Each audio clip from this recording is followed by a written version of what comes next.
ऋग्वेद कालीन आर्य भोजन के लिए गौ हत्या करते थे और मांस खाते थे। कहानी लिख रहे हैं, यह ऋग्वेद से ही एकदम स्पष्ट है। ऋग्वेद में इंद्र का कथन है कि वे एक के लिए 15-20 बैल पकाते हैं।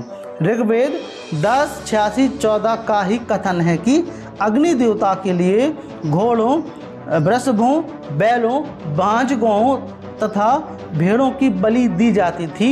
ऋग्वेद 10:72.6 से यह भी स्पष्ट होता है कि गौ को एक खड़ग अथवा कुल्हाड़ी से मारा जाता था।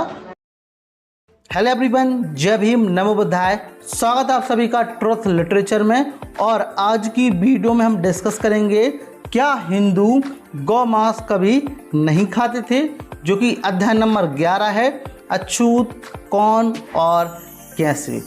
पिछले अध्याय में हमने देखा था, जो कि अध्याय नंबर 10 था। मैं रिवाइज कर देता हूँ थोड़ा सा। इसमें मैंने आपको बताया था कि गौ भक्षण का छुआछूत का मूलाधार, तो जो अछूतों को गौ मांस खाता बताया गया था।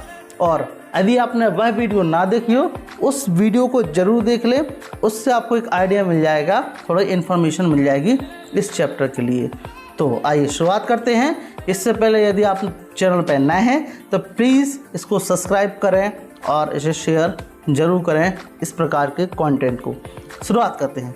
लिखते हैं, इस प्रश्न के उत्तर में क्या हिंदुओं ने कभी गौमांस खाया है? प्रत्येक हिंदू चाहे वह ब्राह्मण हो या अब्राह्मण, उत्तर यही होगा, नहीं, कभी नहीं। इस तरह से उनका कहना ठीक है। दीर्घकाल से कभी हिंदू ने गौमांस नहीं खाया। यदि सवर्ण हिंदू के उत्तर का यही भावार्थ है तो हमारा इसमें कोई विवाद नहीं है, स्पष्ट बोल रहे हैं बाबा साहब अम्बेडकर। लेकिन जब पढ़े लिखे ब्राह्मण यह कहते हैं कि हिंदुओं ने कभी गौमांस नहीं खाया, बल्कि वे गौ को सदा ही पवित्र मानते रहे हैं और सदा से ही गौ हत्या के विरोधी रहे हैं, यह स्वीकार करना कठिन है। तो यहाँ पर बाबा साहब अम्बेडकर स्पष्ट कह रहे हैं कि यदि कोई हिंदू कहे कि हमने कभी गौमांस नहीं खाया तो सही है, चाहे ब्राह्मण हो चाहे अब्राह्मण।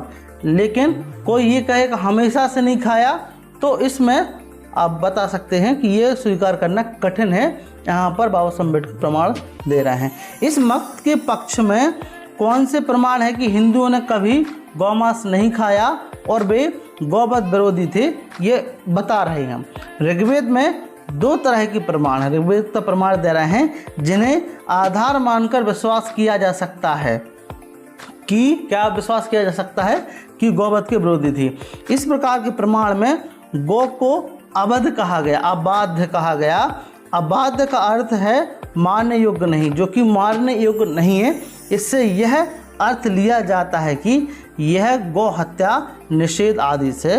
और क्योंकि धर्म के मामले में वेद अंतिम प्रमाण हैं, इसलिए यह भी कहा जाता है कि गौमांस खाने वालों की बात तो क्या, आर्य गौ की हत्या ही नहीं कर सकते थे। दूसरे प्रकार के प्रमाणों में गौ को पवित्र कहा गया है। इस प्रकार इस मंत्र में गौ को रुद्रों की माता, किसको? रुद्रों की माता और वसुओं की पुत्री, आदित्यों की बहन और अमृत का केंद्र बिंदु कहा गया है। ऋग्वेद में एक और उल्लेख है जहां गौ को देवी कहा गया है। अब बात कर लेते हैं ब्राह्मण और शूद्र ग्रंथों के कुछ वाक्यों को भी आधार माना जा सकता है। शतपथ ब्राह्मण में 2 स्थल ऐसे हैं जिनका गौ हत्या और गौ मांस से संबंधित है। एक है 3.1, दूसरा है 2.21।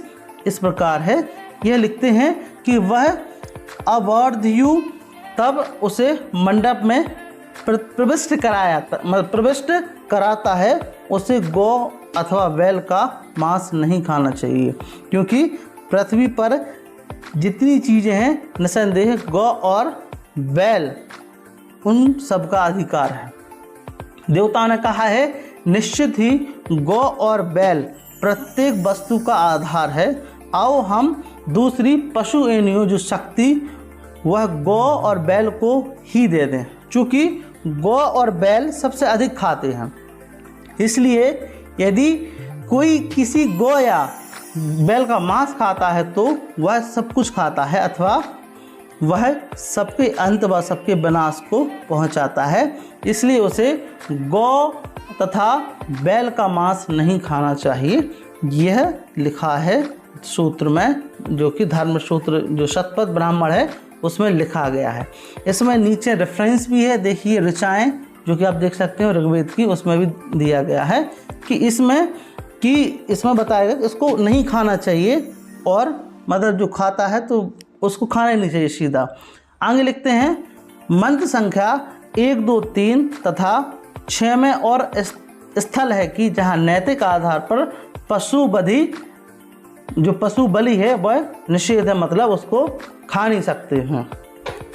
एक इसी प्रकार का कथन आप स्तंभ धर्म सूत्र के श्लोक 1, 5, 17, 29 में भी, जहां गौ मांसाहार पर एक व्यापक प्रतिबंध लगाया गया है। हिंदुओं ने कभी गौमांस नहीं खाया, इस संबंध में यही कथन उपलब्ध है। हम इन साक्ष्यों का क्या निष्कर्ष निकाल सकते हैं, यहाँ पर स्पष्ट बोल रहे हैं। आगे लिखते हैं जहाँ ऋग्वेद के साक्ष्य का संबंध है, हम उसे ठीक तौर पर ना पढ़ने से और ठीक तौर पर ना समझने से ही इस परिणाम पर पहुंच सकते हैं कि ऋग्वेद में गौ के लिए जो अबाध्य विशेषण आया है उसका अर्थ यही है कि जो दूध देती है, इसलिए वह मारे जाने के अयोग्य हैं। हाँ, यह बात तो सत्य है कि ऋग्वेद के समय में गौ के लिए आदर था, किंतु गौ के लिए ऐसे ही आदर पूजा की भावना की आशा आर्यों जैसी खेतिहार जातियों में ही हो सकती थी। गौ का यह उपयोग आर्यों को उन्हें भोजन के लिए मारने से नहीं रोक सकता था। वास्तव में गौ पवित्र मानी जाने के कारण उसकी हत्या होती थी। तो जो पुराने समय में जो हुआ इसके अनुसार कि गाय जो पवित्र तो थी और पवित्र माने जाने के कारण उसकी हत्या होती थी। अब यहाँ पर श्री काणे का कथन है, जो कि यहाँ पर बाबा साहब अम्बेडकर रेफरेंस दे रहे हैं। लिखते हैं ऐसा नहीं था कि वैदिक काल में गौ पवित्र नहीं थी, गौ तो पवित्र थी। उसकी पवित्रता के कारण ही बाज स्नेही सहायता में यह व्यवस्था दी गई है कि गौ मांस खाना चाहिए। ऋग्वेद कालीन आर्य भोजन के लिए गौ हत्या करते थे और मांस खाते थे। काणे लिख रहे हैं यह ऋग्वेद से ही एकदम स्पष्ट है। ऋग्वेद में इंद्र का कथन है कि वे एक के लिए 15-20 बैल पकाते हैं। ऋग्वेद 10, 86, 14 का ही कथन है कि अग्नि देवता के लिए घोड़ों, वृषभों, बैलों, बांझ गौओं तथा भेड़ों की बलि दी जाती थी। ऋग्वेद 10:72.6 से यह भी स्पष्ट होता है कि गौ को एक खड़ग अथवा कुल्हाड़ी से मारा जाता था। यहाँ पर रेफरेंस दे रहे हैं श्री काणे, जो कि बाबा साहब अम्बेडकर यहाँ पर इंक्लूड कर रहे हैं। जहाँ तक शतपथ ब्राह्मण का संबंध है, प्रश्न है कि क्या वह निर्णयात्मक मानी जा सकती है? स्पष्ट ही नहीं। जो कि शतपथ ब्राह्मण का संबंध है, स्पष्ट ही नहीं लिख रहे हैं। दूसरे ब्राह्मण ग्रंथों में ऐसे पाठ हैं जो इससे भिन्न मत व्यक्त करते हैं। तो धर्म विचार मराठी पृष्ठ क्रमांक 180 में भी देख सकते हो, प्रॉपर रेफरेंस है। एक ही उदाहरण पर्याप्त होगा। तैत्तिरीय ब्राह्मण में जिन कामशिष्ट यज्ञों का वर्णन है, उनमें न केवल गौ और बैल की बलि दे जाने की आज्ञा है, किंतु यह भी स्पष्ट किया है कि किस प्रकार के गौ और बैलों की किस देवताओं को बलि चढ़ानी चाहिए। विष्णु को नदिया बैल की बलि चढ़ाई जाए। व्रत संहारक इंद्र को बलि देना हो तो कृष्ण बैल चुनना चाहिए कि जिसके सींग लटके हों, मतलब लटकते हों, और जिसके माथे पर हो, मतलब जिसके माथे पर टीका हो। जो पूर्षण के लिए काली गौ, रुद्र के लिए लाल गौ, और इस प्रकार तैत्तिरीय ब्राह्मण जो कि लिखा है पन शादीय सेवा नामक यज्ञ का वर्णन करता है, जो जो पेय शायर दिए यज्ञ है उसका वर्णन करता है, जिसकी सबसे अधिक महत्व बात यह थी कि उसमें 5 वर्ष की आयु के 17 बिना गोखे बाल और नदिया बैल और उतने ही 3 वर्ष की आयु के नदिया बैल मारे जाते थे। इसमें बताया गया है जो पन्य शादीय सेवा नामक यज्ञ जो वर्णन कर रहा है। और आप स्तव धर्म सूत्र के विरुद्ध निम्नलिखित बातों को ध्यान देने योग्य है। पहले तो उसी सूत्र में 15, 14, 29 श्लोकों में जिनके विरुद्ध कथन मिलता है लिखा है गाय और बैल पवित्र हैं इसलिए खाद्य हैं। तो उसीलिए मतलब गाय और बैल ऐसा नहीं है कि पवित्र नहीं थे, पवित्र थे इसलिए खाद्य हैं। दूसरी बात, ग्रह सूत्र में मधुपर्क बनाने की विधि दी गई है। जो दूसरी बात है जो ग्रह सूत्र में उसमें मधुपर्क बनाने की विधि है। आरव में विशेष अतिथियों के स्वागत के लिए एक खास प्रथा थी। इसमें जो सर्वश्रेष्ठ चीज परोसी जाती थी उसे मधुपर्क कहते थे। कई जगह सूत्रों में मधुपर्क के बारे में विस्तृत सूचनाएं हैं। ग्रह सूत्रों के अनुसार 6 जनों को अधिकार है कि उन्हें मधुपर्क दिया जाए। पहला ऋत्विज अर्थात यज्ञ करने वाला ब्राह्मण, दूसरा आचार्य, तीसरा वर, चौथा राजा, पांचवा स्नातक अर्थात गुरुकुल की शिक्षा संपन्न विद्यार्थी तथा छठा ऐसा कोई भी व्यक्ति जो अतिशय का रूप हो। कोई इस सूची में अतिथि को भी सम्मिलित करते हैं। ऋत्विज राजा और आचार्य का उनके आगमन पर मधुपर्क हर बार देना होता था। तो इसमें बताया गया है। तो जो पहले जो सूत्र बताया उसमें बताया गया कि गाय और बैल पवित्र इसलिए खाद्य हैं, और उसी ग्रह सूत्र में मधुपर्क जो कि बहुत फेमस आर्य में होती थी यह भी बता दिया कि किन किन को देना है। यज्ञ करने वाला, आचार्य, वर, राजा जो कि स्कॉलर हो, जो स्नातक हो और जो अतिथि श्रेय हो, इनको दिया जाता था। अब देखते हैं यह मधुपर्क किस चीज़ का बनता है। जिन चीज़ों से यह मधुपर्क बनता था उसके बारे में मतभेद हैं। मतलब इसमें क्या है, मतभेद है। कोई बात एक बात नहीं बोल रहा है, उसमें कुछ भी अलग अलग सूत्र अलग अलग बात बोल रहा है। जैसे कि अश्वलायन ग्रह सूत्र और आपस्तंभ ग्रह सूत्र शहद और दही खिलाने की बात कहते हैं, जो कि 10 और 13 में लिखा है। प्राशा ग्रह सूत्र 13 के समान दूसरे सूत्रों के अनुसार मधुपर्क दही, शहद तथा मक्खन 3 चीज़ों के मिश्रण से बनना चाहिए।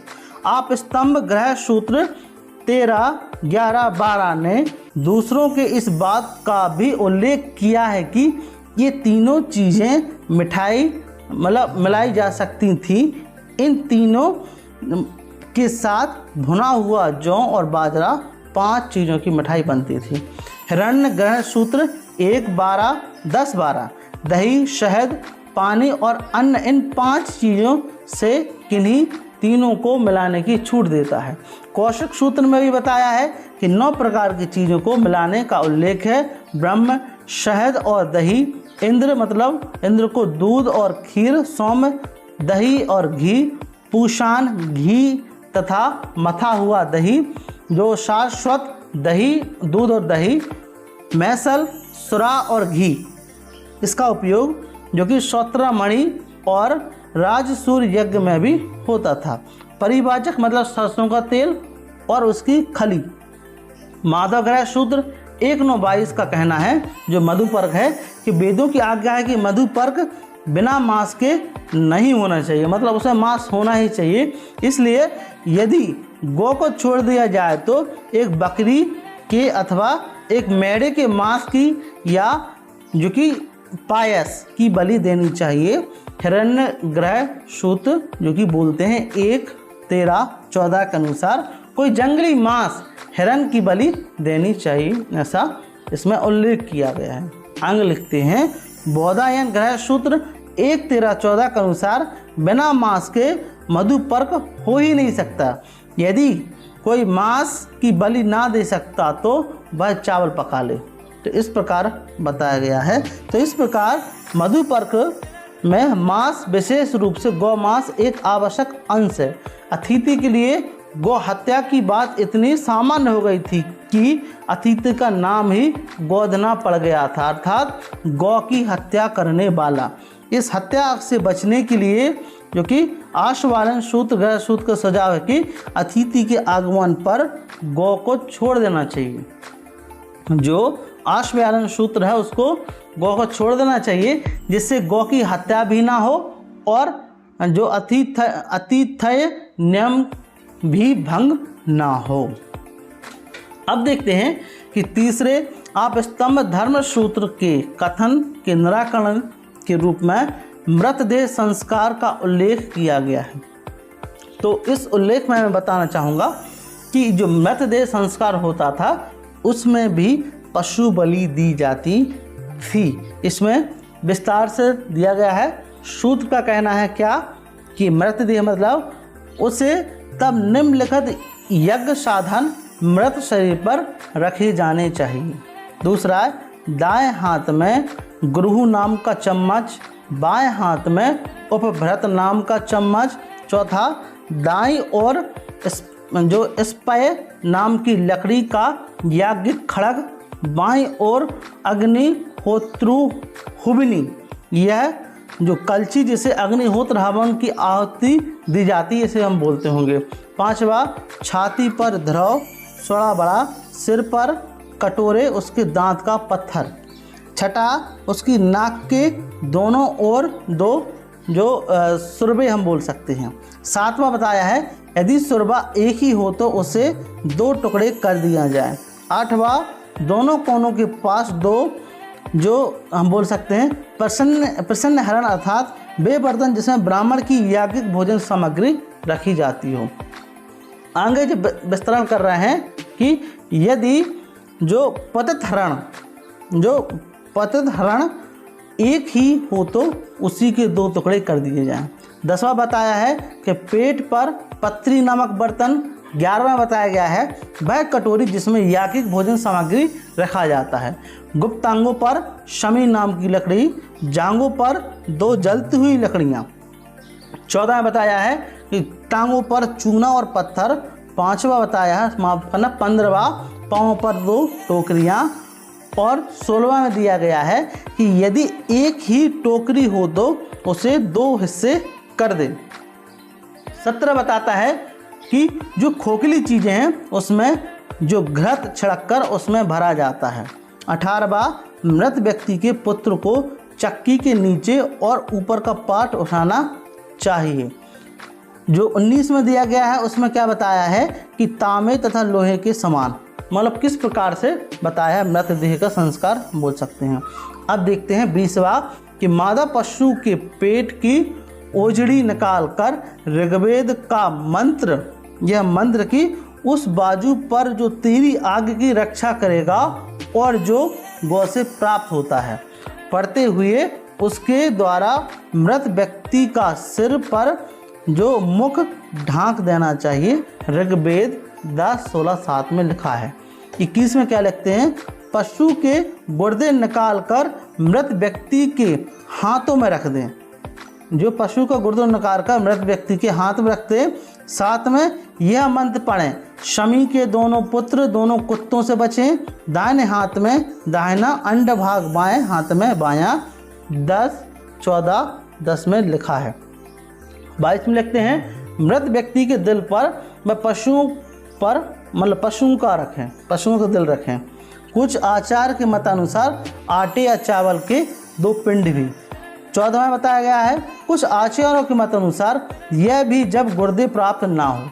25 में बताया गया है कि पशु के अंग अंग का बंटवारा करके और उसको मृत व्यक्ति के उसी अंग पर रख कर और उसे उसकी खाल से ढककर यह मंत्र पढ़ता है, हे अग्नि, जब प्रणीता जल आगे ले जाया गया हो तो इस कटोरी को उलट, जो कि 10:16-8 में लिखा है।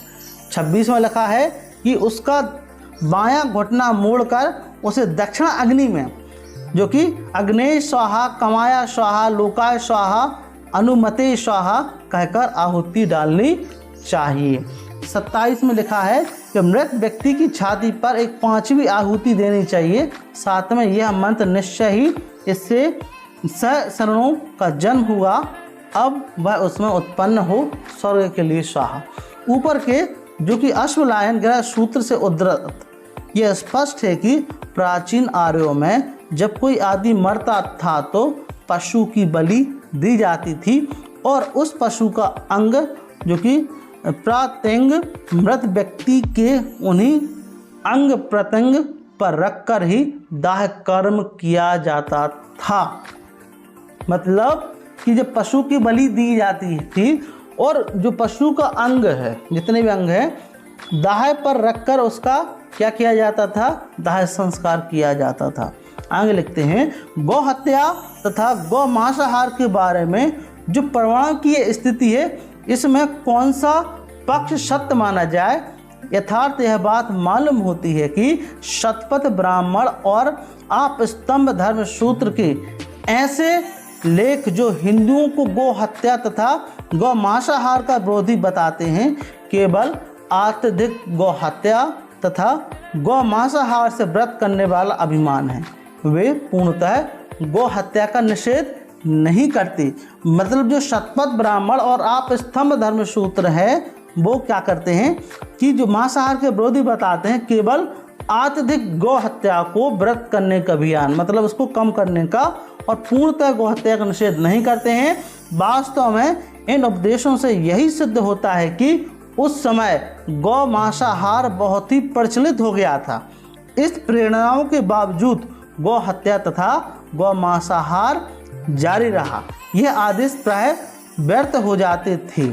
हम बोल सकते हैं यह आर्यों के महान ऋषि याज्ञवल्क्य के आचरण से सिद्ध होता है। शतपथ ब्राह्मण में जो प्रथम अनुच्छेद उद्धृत किया गया है, वह वास्तव में याज्ञवल्क्य को ही संबोधित करके कहा गया कि याज्ञवल्क्य ने उत्तर दिया। उस उपदेश को सुनकर याज्ञवल्क्य बोला, क्या बोला? यदि वह कोमल है तो मैं उसे खाता हूँ। आगे लिखते हैं, यह एक हिंदू गौ हत्या मतलब एक समय हिंदू गौ हत्या करते रहे और मांसाहार भी करते रहे। यह बात बौद्ध सूत्रों में दिए गए यज्ञों के वर्णन से बहुत अच्छी तरह सिद्ध होती है, जो कि जो बौद्ध साहित्य है उसमें भी सिद्ध होती है कि एक समय हिंदू हैं जो गौ हत्या करते रहे और मांसाहार भी करते रहे। बौद्ध सूत्रों का समय वेदों और ब्राह्मण ग्रंथों के बहुत बाद का है, मतलब बाद का है, जिसके परिणाम में गायों और अन्य पशुओं का वध होता था। यह विकराल है। ब्राह्मणों ने धर्म की आड़ में जो गौ हत्या कांड किया, उसका हिसाब लगाना असंभव है। फिर से रिपीट कर रहा हूँ, ब्राह्मणों ने धर्म की आड़ में जो हत्याकांड किया, उसका हिसाब लगाना असंभव है। वह पार्श्विकता का अनुमान लगाना, मतलब आकाश के तारे गिनने के समान है। वह भी बौद्ध वाङ्मय के इसके संकेत अवश्य मिलते हैं। कूटदंत सूत्र में इसका उदाहरण है।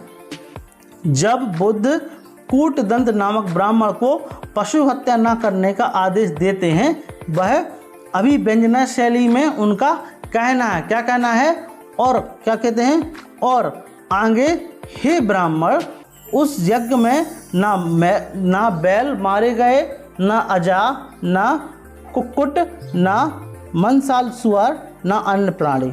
मंडप खंभ के लिए कोई वृक्ष नहीं काटा गया। यज्ञ मंडप के पास बिछाने के लिए कोई दूब घास भी नहीं छाली गई और ना उसमें कार्यदास अथवा सेवक भी मार के भय से कार्य करते थे। ना ही उस समय श्रम साध्य कार्य से उसके आंसू ढड़कते थे। दूसरी ओर लिखा है कि कूटदंत धम्म मतलब बुद्ध धम्म और शरण में जाने का सौभाग्य प्राप्त करने हेतु बुद्ध के प्रति अपनी कृतज्ञता प्रकट करते हुए इस प्रकार के यज्ञों में जो भयानक पशु बलि दी जाती है उसका कुछ वर्णन करता है। क्या है, क्या लिखते हैं, मैं बौद्ध धर्म की शरण में आता हूँ भंते, आज जो यावज्जीन मुझे त्रिशरण प्राप्त उपासक जाने। हे गौतम, मैं स्वयं स्वेच्छा से 700 वृषभ, 700 तृण बैल, 700 बछड़े, 700 अजा और 700 भेड़ों को मुक्त करता हूँ। वे चारागारों में विचरे, शीतल जल और ब्यार से आनंदित हों। संकुत निकाय में जो संयुक्त निकाय है उसमें कौशल नरेश प्रसन्नजीत द्वारा किए गए एक यज्ञ का वर्णन में लिखा है कि 500 वृषभ और 500 बछड़े और बहुत से तृण बैल, अजा और भेड़ यज्ञ की बलि दी जाने के लिए यूप स्तंभ तक ले जाए गए। ऐसे साक्ष्य रहने पर किसी को भी उस बारे में संदेह नहीं हो सकता कि एक समय था जब हिंदू चाहे ब्राह्मण हो चाहे अब्राह्मण हो ना केवल मांसाहारी थे अपितु गौ मांस भक्षक भी थे। इस वीडियो में हमने देखा जो कि रेफरेंसों के आधार पर, ऋग्वेद और साक्ष्यों के आधार पर हमने देखा, प्राप्त किया। आपको ये वीडियो कैसा लगा, आपके क्या कमेंट हैं, प्लीज़ हमें ज़रूर बताएं। और यदि आप चैनल पर नए हैं तो इसको सब्सक्राइब करें, साथ ही साथ हमें सपोर्ट करें। Thank you very much, thanks for watching. जय भीम, जय भारत।